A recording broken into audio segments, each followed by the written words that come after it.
I'm with Fiona Kendall of Mediterranean Hope. Fiona, can you tell us a bit about the project? Sure, and many thanks for the invitation. Mediterranean Hope is the refugee and migrant programme of the Federation of Protestant Churches in Italy. It was established about 10 years ago after a shipwreck off the coast of Lampedusa when 368 people died. It was an important moment. The Protestant churches felt that the work they were already doing on behalf of migrants and refugees should at that point be focused on the situation in the Mediterranean, which is such a death trap for so many. And so it began life with 2 people being sent to Lampedusa, first to welcome people at the boat, off the boats, but also to be in solidarity with the local community, which felt very unsupported at the time. And we still have a team there. But these days, 10 years on, the project has really grown beyond imagination, and we now have teams based in Lampedusa, in Calabria, in Sicily, in Beirut, in Bosnia and in Rome, doing all sorts of different kinds of projects on behalf of those on the move. And is it anything specifically about women, migrant workers? So what those on Lampedusa noticed from the beginning was the particularly acute vulnerability of the women who are making those journeys.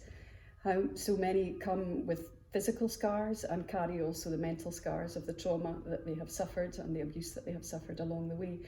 And so all of our projects pay attention to the specific needs of women rather than there being specific projects directed to women.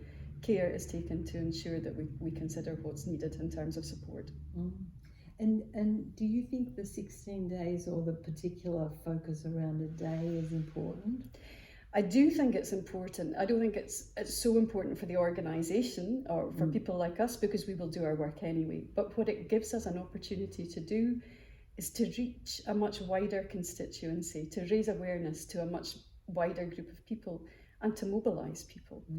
But I don't think the day is enough on its own. I think we need campaigns like the 16 days, really to give people more information about what's happening and how they might make a difference themselves. We need to maintain the momentum that the day can build. Yeah. And is that a momentum to advocate to government? Absolutely, and I think as individuals we forget that we have the ability to make change at a policy level just by expressing our views about things. In an Italian context, for example, a very clear political choice has been made to prioritise externalisation over human rights.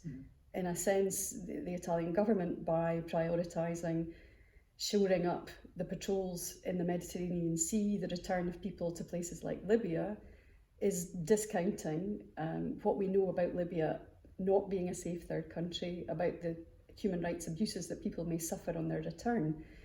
And so a day like this can help to provoke a discussion about whether those are the right political choices and what the consequences of those choices are for the individuals who ultimately suffer them. Fiona, thank you so much for sharing about the global nature of this issue that we're all grappling with. Thank you. You're welcome. Thanks.